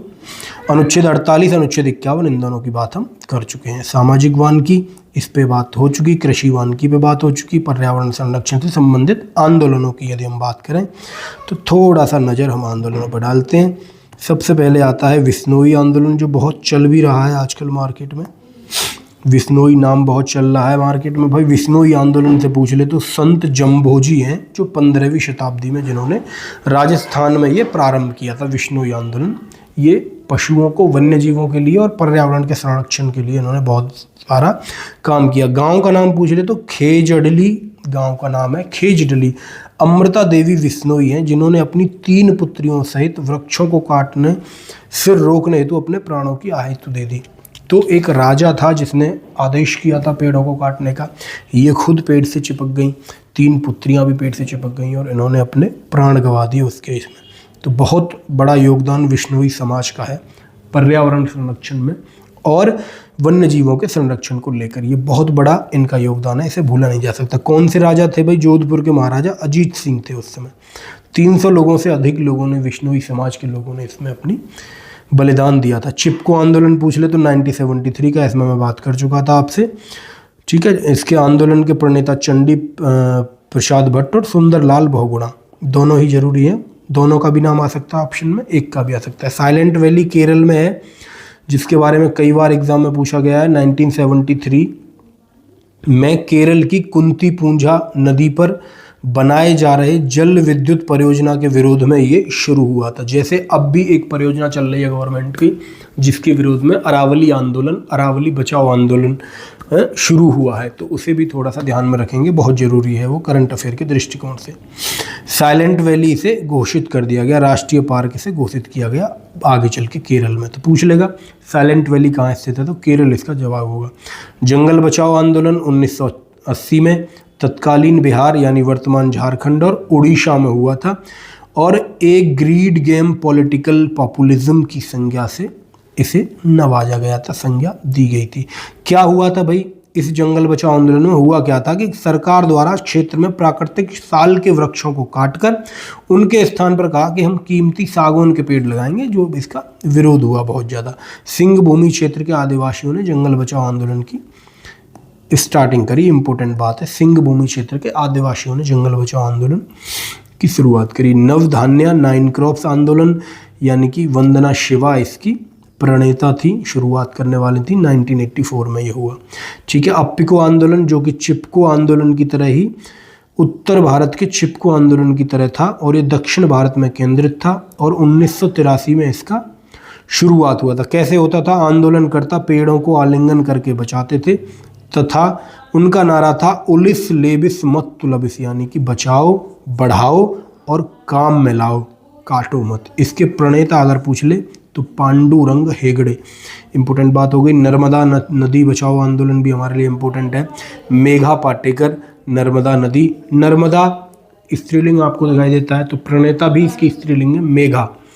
ठीक है। मेघा आएंगे बारिश होगी, नर्मदा में पानी आएगा, तो मेघा आए बारिश हुई, नर्मदा में पानी आया, तो मेघा पाटेकर आप याद रखेंगे नर्मदा से। नर्मदा नदी पर एक बहुउद्देशीय बांध बनाया जा रहा था।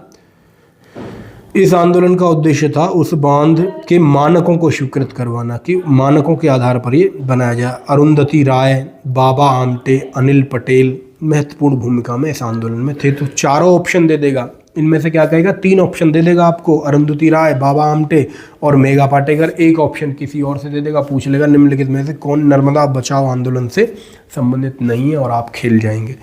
तो ये थोड़ा सा ध्यान रखने की जरूरी है। मैती आंदोलन क्षेत्रीय भाषा में मैती का अर्थ होता है मायका, यानी माँ का घर, यानी पर्यावरण को, यानी जंगल को, यानी वृक्षों को माँ की तरह इन्होंने माना मैती आंदोलन में। इसके प्रणेता कल्याण सिंह रावत थे और ये 1994 का आंदोलन है। ग्वालदम के एक गांव में कुंवारी कन्या को संगठित करके इस आंदोलन को शुरू किया गया था। इस आंदोलन में कन्याएं पौधे की बेरन यानी सपलिंग तैयार करती थीं और विवाह की तिथि के दिन निर्धारित वन क्षेत्र में स्मृति के रूप में इसका रोपण किया जाता था। कितना प्यारा ये नियम था, कितना अच्छा ये था। पश्चिमी घाट बचाओ आंदोलन, पश्चिमी घाट बचाओ आंदोलन ये गोवा के पीपल्स पार्टी द्वारा शुरू किया गया था। तो ये राजनीतिक था। ठीक है, पीपल्स पार्टी आ गई तो थोड़ा राजनीतिक इसे कहा जा सकता है। इस आंदोलन का मुख्य केंद्र पश्चिमी घाट था और जंगल बचाओ मानव बचाओ का बुलंद नारा। आपसे पूछा जाएगा ऐसे कि जंगल बचाओ मानव बचाओ का नारा निम्नलिखित में से किस आंदोलन से संबंधित है? आपको जवाब होना चाहिए आपके पास पश्चिमी घाट बचाओ आंदोलन से। और यदि पार्टी का नाम पूछ ले तो गोवा की पीपल्स पार्टी द्वारा प्रायोजित, ये महाराष्ट्र में प्रारंभ हुआ था। प्रमुख संगठनों की बात करें भैया तो WWF world wide fund for nature, world wide fund for nature यानी पूरी दुनिया से फंड करके पैसा इकट्ठा करके स्विट्जरलैंड के ग्लेड में इसका मुख्यालय है। ये इसमें लगाते हैं नेचर के कामों में, नेचर को ठीक करने के लिए लगाते हैं। 1961 में ग्रीन पीस आपसे पूछ ले तो ये भी नीदरलैंड में 1971 में इसकी स्थापना होती है। और world conservative monitoring centre Cambridge UK में 1983 में इसकी स्थापना होती है। Global environment facility Washington USA 1983 में इसकी। IUCN जिसके बारे में हम बात कर चुके थे शायद 1948 में इसकी स्विट्जरलैंड में स्थापना होती है। स्थापना मुख्यालय बहुत ज़रूरी है, स्थापना वर्ष पूछ सकता है यार। देखो ऐसे ही फैक्ट हैं जो यहाँ से पूछे जाएंगे, इसलिए मैं कह रहा था इस अधिनियम से डायरेक्ट सवाल बनना मुश्किल बात है, लेकिन इन फैक्टों से सवाल आएगा। प्रमुख पर्यावरणविद कौन कौन से हैं भैया, इन पे जरा चर्चा हो जाए। प्रमुख पर्यावरणविद मैंने आपको बताया था कि पर्यावरणविद आपसे पूछे जा सकते हैं। रविंद्र कुमार सिन्हा की बात मैं कर चुका हूँ। रवि इंद्र पानी से संबंधित मैंने बताया था, और पानी में रहती है डॉल्फिन, तो डॉल्फिन यानी रविंद्र आप याद रखेंगे। इसके अलावा रामदेव मिश्रा मोस्ट इम्पोर्टेंट, भारत में पारिस्थितिकी के जनक किसे कहा जाता है? रामदेव मिश्रा जी को। कई बार एग्जाम में ये क्वेश्चन आया है। International society for tropical ecology की स्थापना 1956 में रामदेव मिश्रा जी ने की। डॉक्टर सलीम अली के बारे में पूछ लेगा आपसे, तो ये प्रमुख पक्षी विज्ञान विशेषज्ञ हैं डॉक्टर सलीम अली। ठीक है भैया। इनके नाम पर जम्मू कश्मीर में सलीम अली राष्ट्रीय उद्यान है। सलीम अली राष्ट्रीय उद्यान कहाँ स्थित है? उत्तर है जम्मू कश्मीर। डॉक्टर सलीम अली निम्नलिखित में से क्या थे? तो पक्षी विज्ञान विशेषज्ञ थे। सुंदरलाल बहुगुणा, इनके बारे में बातचीत हम कर चुके। चिपको आंदोलन से ये संबंधित हैं और टिहरी बांध के खिलाफ भी इन्होंने आंदोलन चलाया था। ये दूसरा सवाल आपके सामने इंपॉर्टेंट। चंडी प्रसाद भट्ट, इनके बारे में बात हो चुकी। दासोली ग्राम सभा मंडल की स्थापना इन्होंने की। मेधा पाटेकर, मेधा मैंने बताया था, मेधा यानी मेघा आए, बारिश हुई और नर्मदा में पानी आया, तो नर्मदा बचाओ आंदोलन इनके लिए इम्पोर्टेंट हो गया। राजेंद्र सिंह जल पुरुष के नाम से जाने जाते हैं। इंपॉर्टेंट है भैया, देख लेना, जल पुरुष पूछ सकता है, निम्न में से किसे कहा जाता है? तो राजेंद्र सिंह जी को। ठीक है। तरुण भारत संघ नाम की एक इनकी गैर सरकारी संगठन था। ठीक है। अब ये आ जाती हैं कुछ प्रमुख तथ्य आपके लिए, कुछ प्रमुख सम्मेलन, जिसमें रामासर सम्मेलन 1971 का, आर्द्र भूमि संधि भी इसे कहा गया। जो इम्पोर्टेंट है उन पे बात करता हूँ। एक तो स्टॉकहोम सम्मेलन 1972, पर्यावरण का मैग्ना कार्टा, इस पे बात हो चुकी। मॉन्ट्रियल सम्मेलन, इस पे मैं बात कर चुका। यानी जो प्रमुख है, रियो सम्मेलन 1992 का, इसमें एजेंडा 21 को स्वीकृत किया गया। क्योटो प्रोटोकॉल 1997, ग्रीन हाउस गैसों के उत्सर्जन की बात इसमें हुई। कौन कौन सी गैसें ग्रीन हाउस गैसें हैं, इसकी भी बात मैं आपसे कर चुका हूँ। पेरिस सम्मेलन हो, किगाली हो, और ये मैड्रिड इसमें इंपॉर्टेंट है 2019 का। यूरोपियन ग्रीन डील 2050 तक सारे उत्सर्जन को शून्य करने का जिसमें रखा गया। अब मैं सवालों पे आपको लेके चलता हूँ, जल्दी से कोशिश करते हैं ख़त्म करने की। मुझे लग रहा है कि ये जो मैं कंटेंट आपको दे रहा हूँ ना, इसे पचाने में आपको 3 घंटे लगेंगे जब इस कंटेंट के आप नोट्स बनाएंगे। और हमेशा मैं कहता हूँ जो मैंने आपको पढ़ाया है उसके नोट्स बनाओ, साथ में बुक से अपनी स्वयं की रीडिंग मारो, खुद किताब को पढ़ो, खुद क्वेश्चंस को लगाओ। और इसके बाद मैं बिल्कुल निश्चित ये कह सकता हूँ कि आप इस स्थिति में होंगे कि सारे क्वेश्चन को लगा पाओगे। तो अब आता हूँ भैया मैं सवालों पे। 10 मिनट में सवाल करके आज की क्लास को हम विराम देंगे। पहला सवाल, भारत में पर्यावरण संरक्षण अधिनियम 1986 किसके परिप्रेक्ष्य में पारित किया गया? तो ऑप्शन ए, स्टॉकहोम सम्मेलन के परिप्रेक्ष्य में।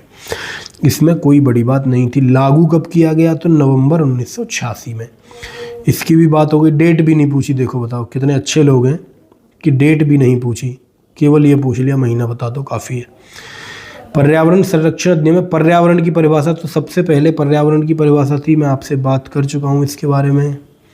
इसके बाद 4 कहता है कि गुणवत्ता सुधार करने की शक्ति, इस पे बात कर चुके। धारा 3 में हमने ये बात करी थी। इसका डिस्क्रिप्शन सब लोग वीडियो को पॉज करके डिस्क्रिप्शन को अच्छे से पढ़ेंगे।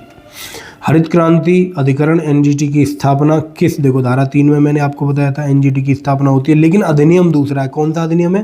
राष्ट्रीय हरित अधिकरण अधिनियम 2010 के अंतर्गत धारा 3 में एनजीटी की स्थापना होती है। मोस्ट इंपोर्टेंट बात है, याद रखना। अब कह रहा है कि ऐसा अधिनियम के अंतर्गत किसी दुर्घटना या अन्य अप्रत्याशित कार्य के कारण प्रदूषण का उत्सर्जन हुआ है तो संबंधित व्यक्ति प्राधिकरण को कौन सी जानकारी देगा? देखो कैसे सवाल आते हैं। घटना के तथ्य की जानकारी शीघ्र देगा, ठीक बात है, देनी चाहिए। सभी प्रकार की सहायता देने के लिए बाध्यकारी होगा, सहायता देनी चाहिए, बिल्कुल। वह उत्सर्जन के बारे में कोई जानकारी नहीं देगा, ये गलत बात है। तो दोनों सही थे, ए और बी दोनों ठीक है इसमें। तो देखा आपने, ऐसा सवाल बनेगा एग्जाम में कि बेसिक आइडिया होगा तो आप लगाने की स्थिति में होंगे। देखो धारा 9 के अनुसार यदि कहीं दुर्घटना हो जाए, ये सब हो जाए, धारा 9 मैंने इसीलिए नहीं पढ़ाई आपको अलग से, क्योंकि बहुत बेसिक सी बात है, बहुत कॉमन सी बात है। 7वां देखें भैया, कोई भी अधिकारी है कारखाने का निम्नलिखित में से नमूना ले सकता है, वायु का, जल का, मृदा का, सभी का ले सकता है। कोई व्यक्ति पर्यावरण संरक्षण अधिनियम प्रावधानों का उल्लंघन करता है तो उसे दंडित किया जा सकता है, मैंने बताया था, 5 वर्ष के कारावास से और जुर्माने से। तो ये इसमें एक ऑप्शन मुझे ज़्यादा सही दिख रहा है, ठीक है, सबसे सही ये वाला ऑप्शन दिख रहा था। और ये हमने देखा था कि 5 वर्ष के कारावास से और 1 लाख तक के जुर्माने से, क्योंकि 1 लाख तक के यहाँ 5000 के जुर्माने की बात हो रही है, इसलिए ये गलत हो गया था। पर्यावरण संरक्षण अधिनियम की किस धारा के अंतर्गत कोई अपराध सरकार के किसी विभाग के द्वारा किया जाता है? तो अपराध का दोषी कौन होगा? विभाग का अध्यक्ष अपराध का दोषी होगा। धारा 17 में ये बात हमने पढ़ी थी। इसमें 30 दिन हमने बात करी थी, कोई दिक्कत ही नहीं है, सवाल पढ़ने की जरूरत ही नहीं, आप पढ़ लेंगे पॉज करके। और इसमें केवल ऑप्शन ही मैं पढ़ूँ तो केंद्रीय प्रदूषण नियंत्रण बोर्ड ही हमने पढ़ा, जो इसमें सबसे सर्वोच्च संस्था के बारे में जब हमने बात करी, नहीं, मुझे लग रहा है सर्वोच्च संस्था हमने कौन सी बताई थी आपको, राष्ट्रीय हरित अधिकरण की केंद्रीय प्रदूषण नियंत्रण बोर्ड। ये थोड़ा कन्फ्यूजन है, आप लोग देख लेंगे नोट्स में पीछे जाके। 12वां क्वेश्चन, वायु प्रदूषण अधिनियम के प्रावधानों का उल्लंघन करने पर दंडित किए जाने का प्रावधान है। तो वायु प्रदूषण के मामले में 3 वर्ष तक और 10,000 तक का जुर्माना है। ठीक है, अगला सवाल है, जल प्रदूषण अधिनियम 1974 सबसे पहले किस राज्य में लागू हुआ। तो इतने सारे राज्य हैं, असम, बिहार, गुजरात, हरियाणा, हिमाचल, तो ये सभी भी ऑप्शन है, तो ये लगा दिया हमने। 14वां क्वेश्चन, अधिनियम की किस धारा के अंतर्गत। ये देखो सारे सवाल जो मैं आपको करवा रहा हूँ, पुरानी वीडियोस में आपने देखा होगा कि अधिकतर सवाल आए हुए रहते थे, यहाँ ईयर नहीं लिखा, यानी ये क्वेश्चन आए नहीं है बहुत ज़्यादा। तो हम ये कह सकते हैं कि इस अधिनियम से बहुत ज़्यादा पूछा नहीं जाता, लेकिन जो सम्मेलन है, संगठन है, जो पर्यावरणविद है, आंदोलनकारी हैं, उनका आपको थोड़ा याद रखना पड़ेगा, वहाँ से सवाल आते रहे हैं। अगला सवाल देखें कि अंतर्गत प्रदूषक पदार्थ आदि के व्ययन के लिए सरिता व कुएं का उपयोग करना प्रतिषेध है। कोई प्रदूषक पदार्थ है, वो किसी नाली में बहा दिया, नाले में बहा दिया, नदी में बहा दिया, तो ये प्रतिषेध करती है धारा 24, ऐसा नहीं करना। तो का तात्पर्य वातावरण, समाज और गांव के विकास के लिए वनों का प्रबंधन करना, यानी वनों का प्रबंधन करना, बंजर भूमि पे वनीकरण करना इत्यादि। सामाजिक वानिकी कार्यक्रम हमने पढ़ा था 6वीं पंचवर्षीय योजना का।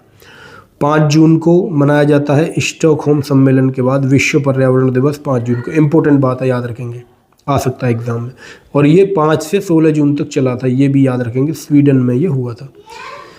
पर्यावरण संरक्षण का संवर्धन तथा वन और वन्य जीवों की रक्षा का वर्णन कहाँ है। अनुच्छेद 48 और अनुच्छेद 51 की हमने बात करी थी। तो 48 यहाँ ऑप्शन में दिया गया है, नीति निर्देशक तत्व, डायरेक्टिव प्रिंसिपल ऑफ स्टेट। अनुच्छेद 51 के खंड 6 के अंतर्गत प्राकृतिक पर्यावरण की रक्षा की बात कही गई है। इसके अंतर्गत वन, झील, नदी सभी आएंगे। पर्यावरण प्रदूषण से क्या तात्पर्य, देखो 2014 में ये सवाल आया, देख रहे हैं आप, इस तरह का सवाल आपके सामने आएगा, इस तरह का सवाल यहाँ से बनेगा। जो बहुत धाराएं याद करते हैं, एक एक धारा को याद करते हैं, इस धारा में क्या, आप देखो ये सवाल देखो, केवल आपने इस अधिनियम को पढ़ा होगा तो आप लगाने की स्थिति में हो जाएंगे। ऐसा ठोस पदार्थ जो सांद्रता में विद्यमान है, जो पर्यावरण के लिए क्षतिकर है, ठोस है और क्षतिकर है, ठीक है, बिल्कुल पर्यावरण प्रदूषण में आएगा। द्रव है और क्षतिकर है, बिल्कुल आएगा। गैस है और क्षतिकर है, ये भी आएगा। तो सभी उपरोक्त सभी ये क्वेश्चन आया हुआ है। तो थोड़ा सा एक स्टेप आगे जाके क्वेश्चन आ जाएगा, इतना ही तो हो सकता है। देखो 2017 में ये क्वेश्चन आया, इन्होंने पूछा कि साइलेंट वैली है ये भैया 70 के दशक में मौन घाटी परियोजना एक प्रमुख पर्यावरण बनाम विकास विवाद बन गया। यह मुद्दा एक बांध के निर्माण को लेकर था। इसका प्रतिकूल असर किस राज्य के उष्णकटिबंधीय वन क्षेत्र पर पड़ने वाला था। तो साइलेंट वैली हमें आपको बता चुका हूँ, केरल राज्य में संबंधित है, जो बाद में राष्ट्रीय पार्क जिसे बना दिया गया, जो विवाद बन गया था निर्माण को लेकर, बांध के निर्माण को लेकर, इसकी बात हम कर चुके हैं। इसे भूलने जैसा कुछ होना नहीं चाहिए। इसमें देखें आप इस क्वेश्चन को, 1980 के दशक में बिहार में एक आंदोलन हुआ, देखा आपने 2017 में भी ये सारे क्वेश्चन वही आए हैं जो किसी आंदोलन से संबंधित हैं या किसी सम्मेलन से संबंधित है। ये भी क्वेश्चन आया और ये कह रहा है कि शुरुआत में बिहार में जंगल बचाओ आंदोलन शुरू हुआ, झारखंड और उड़ीसा जैसे राज्यों में फैल गया। बिहार सरकार ने प्राकृतिक साल के वन के स्थान पर सागवान, ये बात मैंने करी थी कि महंगे सागवान की इसमें बात हुई थी, इसका पूरा डिटेल में पढ़ लेंगे। यहाँ से सवाल बन सकता है नया, सिंह भूमि के आदिवासियों ने सरकार के फैसले के विरोध में से शुरू किया था। ये इंपॉर्टेंट बात है भैया, ये नया सवाल यहाँ से बन सकता है आपके लिए। Dolphin man of India, dolphin पानी में रहती है, पानी रवि इंद्र यानी पानी, तो यहाँ से हम इसे समझ लेंगे। चिपको आंदोलन की बात कर चुके हैं। चिपको जो सुंदर लगना चाह रहा है वो चिपक के फोटो खिंचवा रहा है, तो सुंदर लाल बहुगुणा, ये याद करने की बात हो गई। दासोली ग्राम स्वराज मंडल में आपको बता चुका हूँ, चंडी प्रसाद भट्ट जी ने ये काम किया था। ये दोनों ही चिपको आंदोलन से संबंधित है। 25वां क्वेश्चन एजेंडा 21 पूछ ले तो रियो सम्मेलन, खूब मैंने बार बार आपको बताया, रिपीट करके याद रख लेंगे, ठीक है भैया। मॉन्ट्रियल प्रोटोकॉल भैया साल पूछ ले तो 1987 है, हमने इसकी बात कर ली। तो ये 26 क्वेश्चन, यानी कि बहुत ज़्यादा क्वेश्चन यहाँ से पूछे जाते नहीं रहे हैं, लेकिन फिर भी इम्पोर्टेंट बात है भाई, जो भी एक बार रीडिंग हमें मारनी है, इसके बाद 3-4 वीडियो और आएंगी और हम अपना गेम ओवर कर रहे होंगे। और बड़ी खुशी होगी मुझे ये कहते हुए कि मैंने आपकी मूल विधि पूरी करवा दी। उसके बाद पॉलिटी की बात करेंगे, इतिहास की बात करेंगे। आप लोगों के साथ मिलकर मैं भी अपने ज्ञान का वर्धन करूँगा, और जो मेरा अनुभव है पिछले 8-10 साल का, पढ़ने का, पढ़ाने का, एग्ज़ामिनेशन निकालने का, खुद एग्ज़ाम देने का, तो वो सारी चीज़ें हम करेंगे। मैथमेटिक्स हम पढ़ ही रहे हैं, मैथमेटिक्स में अप्रोच पे बात होती रहेगी, तो उस सीरीज को फॉलो करके रखो, बहुत काम आने वाली है। आप सब अपना कमेंट छोड़ दें, लाइक कर दें, और अपने साथियों से भी चैनल को सब्सक्राइब करवा लें। जय हिंद।